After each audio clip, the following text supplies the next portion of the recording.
Hello everybody. Today I'm going to show you something that's very important. It's called it's called regulation of translation and transcription.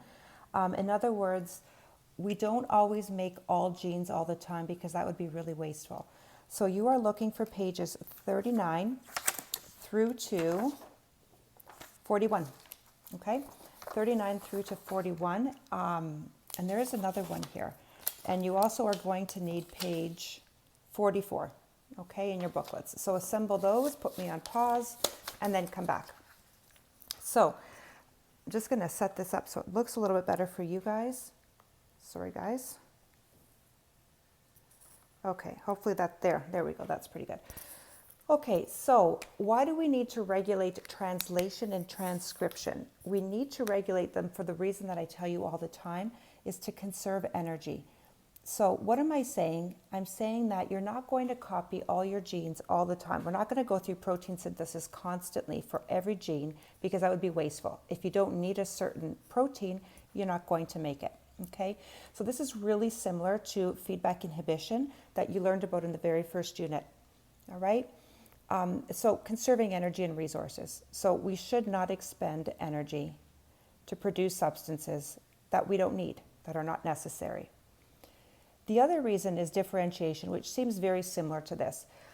Keep this in mind. All of your DNA in all of your cells codes for the exact same thing. So you've got DNA in every single cell that codes for the same proteins. So differentiation means this. If you are a kidney cell, you have the ability to make a heart cell. You have the ability to make a hair cell, etc. But kidney cells should only be making kidney cells. And so that's what differentiation means. In other words, why does there have to be regulation as to which genes are going to be turned on and which ones are going to be used for protein synthesis? Because kidney cells should only be making kidney cells. They should not be making heart cells. Okay? So it says here, all the cells of a multicellular organism contain the same number, all cells, the same number and type of chromosomes, and the same DNA. All right, because we all came from the same zygote. So every one of your cells came from your stem cells, in other words. So in order for cells to become specialized, different cells must turn on genes. Okay, so different cells, like the kidney cell, must turn on certain genes, and they must shut other genes off. All right, kidney cells are not going to make hair cells because that would be of no use, and if anything, it would be harmful to them. And so for that reason, we have to determine which genes we're going to be using at any given time to save energy. And because all your cells have all the exact same DNA, we shouldn't be copying all proteins all the time. Okay, so which genes are going to be copied constantly? There are some, okay? And so what I want to just emphasize to you is what I'm teaching you today is a prokaryotic model. So just keep that in mind. It's called the lac operon. It's for bacteria. We do believe, and I'm sure there's probably evidence in 2020, that we have the same kind of thing going on in our cells, okay? When this note was made, there wasn't information on that, but I'm sticking with this, it's in your booklets. So uncontrolled genes are called constitutive genes. So in other words, we've got genes that don't have to be controlled. So here at the top, I said to you, we have to control which genes are going to be expressed. But we have some genes inside of us that are going to be expressed all the time. And so these guys are called genes that have housekeeping functions. So in other words, right now you guys are living at home. You're seeing everything that's going on in the home. There are some things that, despite everything else that's going on, have to be done every single day. Okay? So in other words, you or your parents are doing the dishes every single day. Somebody's taking care of laundry every day because those are things that have to be done constantly. So in our cells, we refer to that as housekeeping functions because we have certain things that have to be used all the time. So if you were in class, I would ask you right now, what do you think that would be? Okay, so think about that for a second. And the answer is any genes pertaining to metabolism. So in other words, you have to keep going through cellular respiration all the time or you're going to shut down. So any genes that are helpful in cellular respiration, example, the gene that would make phosphofructokinase, okay? Those genes are being made constantly. So that's an example of a gene that has a housekeeping function, all right? So it's something that is always needed, all right? Okay, so that's one hand. On one hand, we've got genes that are being used all the time. On the other hand, we have an operon, Okay, and so the operant I'm going to show you is a unit that controls which genes are going to be used and when. So in this operant, this is the unit of transcription. So remember what transcription is, all right? It means that you're copying DNA into an RNA format. So in other words, we're going to control transcription. So there's a group of genes that are to be transcribed together. So if that's a kidney cell, I know we're talking about a lac operant right now, which is prokaryotic. But in other words, if you have to make a kidney cell, your kidney cell can find the area on your DNA, on your chromosomes, that pertains to it. Okay? And that place that pertains to it is called the operant. All right? And so in the operant, you have a promoter and you have an operator.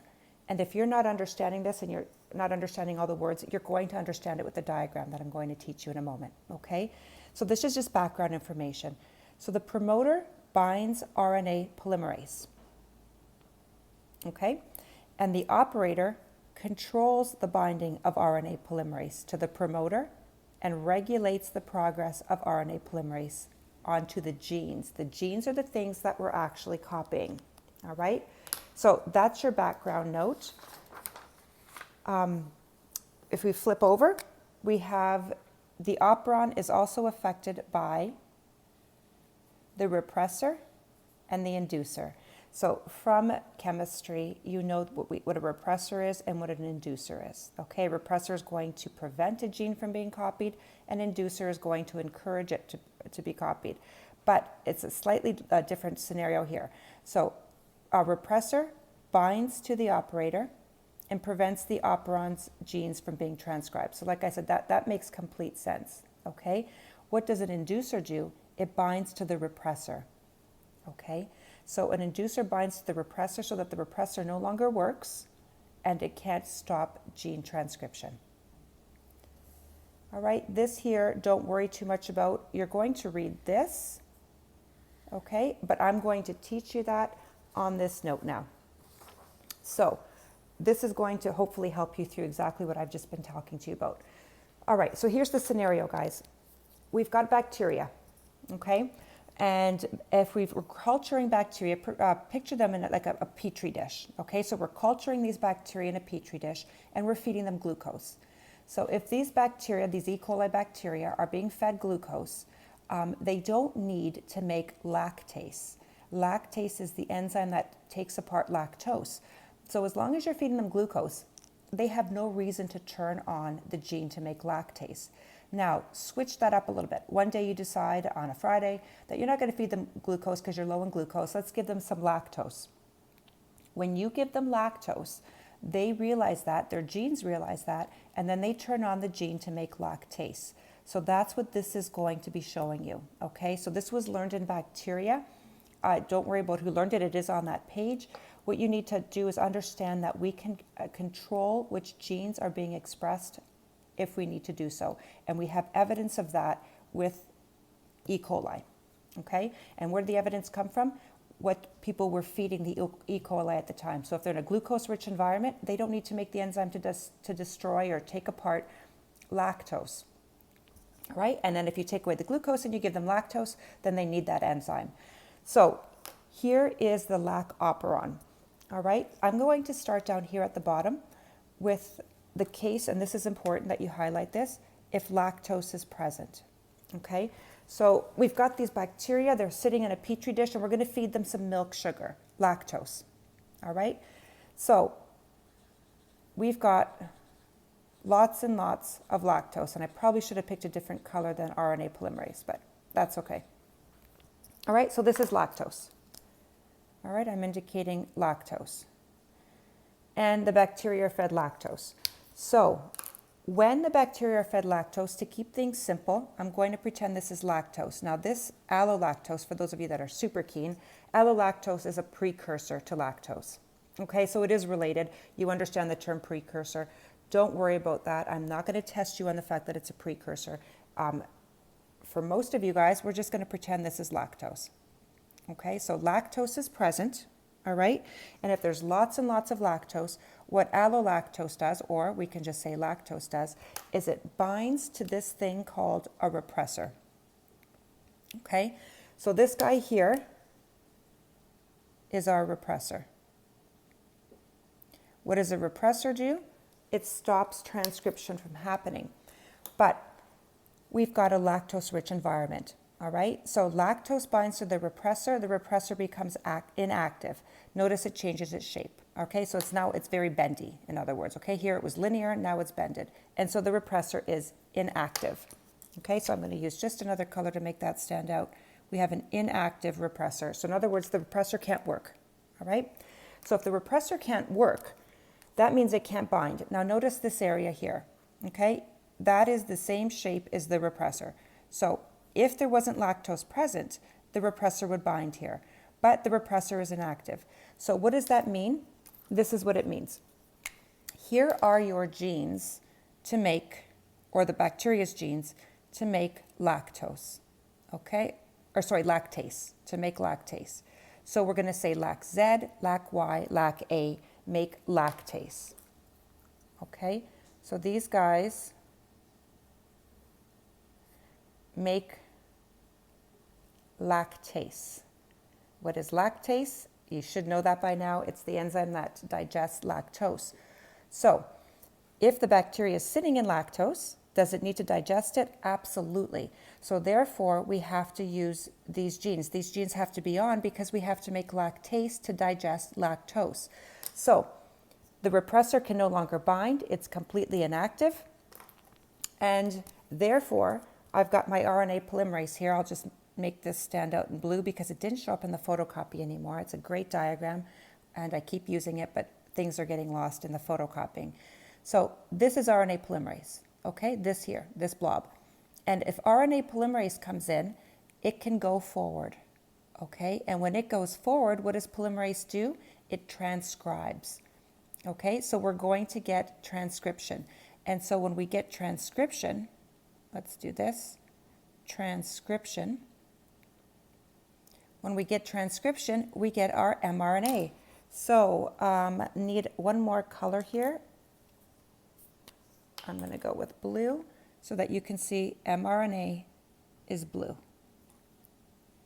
Okay, so here's your mRNA. This is getting transcribed into this molecule.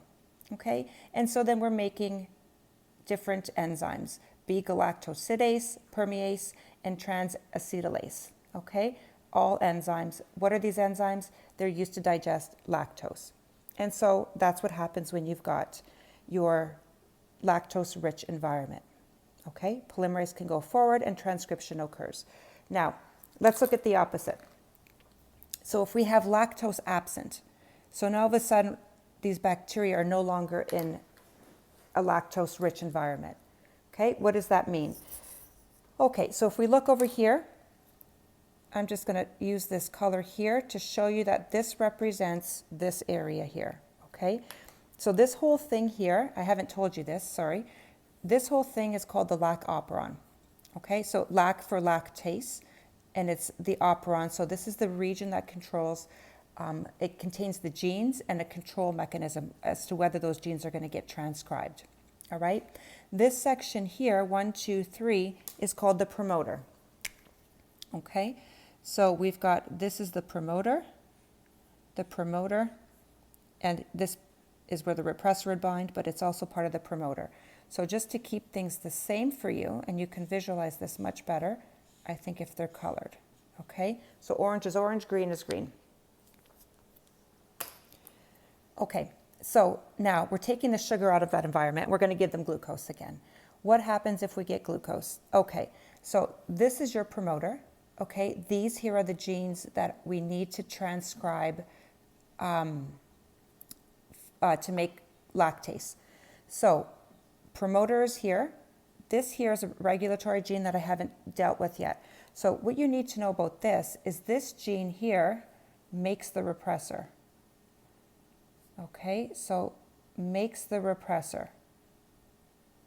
So if we don't have, if these bacteria are not being fed lactose, then we want to repress the genes to make lactase because the bacteria would be wasting tons of energy making an enzyme it doesn't need. So LAC-I is a regulatory gene. What is that regulatory gene responsible for? It contains the information to make the repressor. So notice this. What we're seeing here is we're seeing LAC-I being transcribed. So there's your 5' your 3' direction, and you are making the gene to make the repressor. So we've got, I'll write that down here. This is transcription of the repressor. Okay, and what is the repressor? Okay, I don't like pink highlighters too much because I find they stay in the back of the page, but I'm going to grab one because we need one more color here. Okay, and so this gene here makes the repressor. All right, and so this is not the repressor. This is the gene to make the repressor. So we're seeing a time lapse, and then we get the repressor made. Okay, and so let's color the repressor here pink also. So everything is the same. So hopefully you've got some colored highlighters or something that you can do. All right. So when lactose is not present, LAC-I is turned on. We make the repressor. Okay. And now what does the repressor do? Here we go. This will make sense. The repressor binds to the operator. Okay. The repressor has the proper shape. There's no lactose present to change the shape. The repressor binds to the operator. And this here is your RNA polymerase. RNA polymerase cannot go forward, okay? Cannot go forward, so there's no transcription of LAC Z, Y, or A, okay? No transcription of LAC Z, Y, or A. And we can't make, or the bacteria can no longer make lactase, okay? Does that make sense? Absolutely. Completely, because it would be wasteful to make an enzyme that's not needed if there is glucose present. Okay, so we've got glucose present. Now normally I would say, do you want me to do this again? And everybody would say yes, and I would do it again, but you can just have the benefit of rewinding the tape.